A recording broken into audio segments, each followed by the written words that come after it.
भाई मानसिक समस्या कैसे ठीक करें? त्रेतवाद। मानसिक समस्या का अगर दिमाग में चोट लग गई है तो अलग बात है, वैसे स्ट्रेस टेंशन वो वाली मानसिक समस्या ना, तो त्रेतवाद। त्रेतवाद से बेहतर कुछ नहीं है। ठीक है, मैं खुद त्रेतवाद के सहारे ही सुखी हूँ, जी रहा हूँ मस्ती से। त्रेतवाद में एक बार गोता लगा लिया तो फिर उसका अंत कहीं नहीं है, उसमें ही मस्ती करो। बिना त्रेतवाद के तो दुखी होओगे, याद रख लो, चाहे तुम्हें कुछ भी मिल जाए। अब ये मत कहना परमात्मा मिल जाए, परमात्मा त्रेतवाद के उधर ही बैठा है। क्योंकि कोई भी फिलोसफी तुमको तृप्त नहीं कर सकती त्रेतवाद के अलावा। और त्रेतवाद में भी आसपास की दुनिया को छोड़ करके, समझ के, अगर आप जवान आदमी हो तो तुम्हें पता है ना कि जवानी जब फूटती है तो आदमी हवाबाज हो जाता है, कि लड़कियों को देख करके मस्ती मारना, अपने ताकत दिखाना, कि लड़कियां आ गई हैं तो थोड़ा सा कहीं एकांत कमरे में जाके पुशअप मार लिए बहुत सारे, या चिनअप मार लिए कि एकदम डोला टाइट लगे हो, फिर लड़कियों के सामने ऐसे जा रहे, ऐसे कनखियों से देख रहे हो, हवाबाजी के लिए। मैं मना नहीं कर रहा हूँ, मैं तो बस बता रहा हूँ, आपका मन है, जवानी है, जोश है, करो जो करना है। लेकिन इस चीज़ से सीख लो कि जैसा मैं लीचड़ वैसा अगला भी लीचड़ है। तो मुझे ये लिचड़ता चल 5-7 साल जवानी के निकाल लो, ज़्यादा बड़ी उम्र में सोच लेना है कि हम दूसरे के आसपास सराउंडिंग से कैसे प्रभावित होते हैं, कैसे हवाबाजी के चक्कर में। तो त्रेतवाद के चक्कर में हवाबाजी में मत आना, ठीक है। आपको आश्चर्य होगा ये जान करके, आर्य समाज में बहुत विद्वान है। आप आर्य समाज का इतिहास पढ़ो या फिर वैसे नॉर्मली आर्य समाज के नेताओं के, चिंतकों के, विचारकों के, समाज सुधारकों के नाम देखो, बहुत बड़े बड़े नाम हैं। आपको मैं बताऊं, शायद उससे भी बड़े नाम, वैसे तो सबसे बड़े नाम आर्य समाज के हम तो वही मानते हैं, लेकिन जो समाज में प्रचलन में है वो एक्स आर्य समाजी हैं। उनमें से एक सबसे बड़ा उदाहरण देता हूं मैं आपको, राहुल सांकृत्यायन, बहुत बड़ा नाम है, वो आर्य समाजी था। लेकिन जो ये चुल होती है ना, भीड़ की चुल, ये इससे बचो। त्रेतवाद इस भीड़ की चुल में नष्ट हो जाता है आपके अंदर से।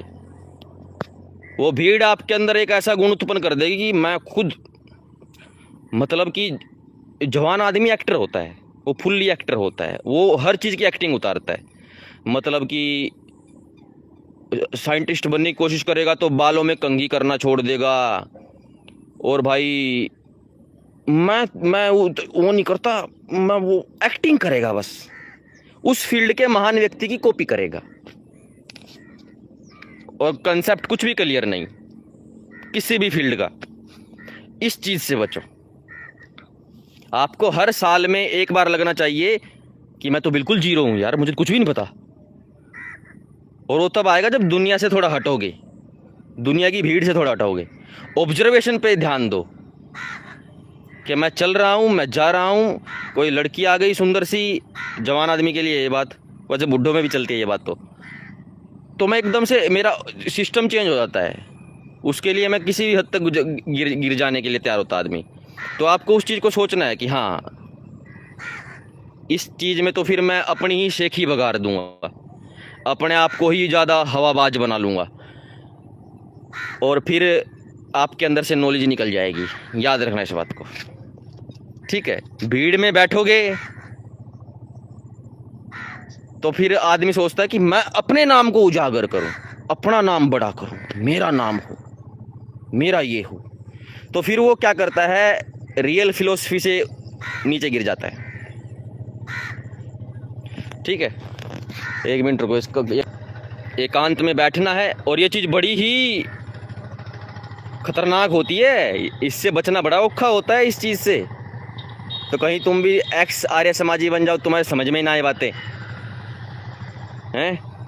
वैसे तो मैंने, अगर मेरी वीडियो देख लोगे ना, कुछ भी बन जाओ, मैं कह रहा हूँ तुम एक्स आर्य समाजी भी बन जाओ, रहोगे तुम आर्य समाजी, तो त्रेतवादी ही रहोगे। इंसल्ट करते करते, जैसे बच्चा होता है ना, बच्चे को पीट दिया, माँ ने पीट दिया, और रोता हुआ फिर भी माँ माँ करेगा, तो यही हाल हो जाएगा। और इसकी गारंटी मैं 98% तक लेता हूँ। अगर तुमने मेरी सारी वीडियोस देख ली हैं और उसको चिंतन कर लिया है एक बार, तो आप भले ही विपक्षी हो जाओ, वैसे होगे नहीं, क्योंकि आपको दूसरी थ्योरीज बिल्कुल तो लगेंगी कि वो तो बिल्कुल लल्लू है, उनको मैं कैसे मान लूँ। हाँ, अगर साइड में से लड़कियाँ सिस्टम चल रहा है जीवन में, फिर तो आदमी मुल्ला बन जाए उसकी तो बात अलग है। त्रेतवाद ही सारी मानसिक समस्याओं का हल है, और ये मैं सारे जीवन के लिए कह रहा हूँ, और कुछ भी नहीं है। सत्य ही मानसिक तनाव से दूरी रखता है।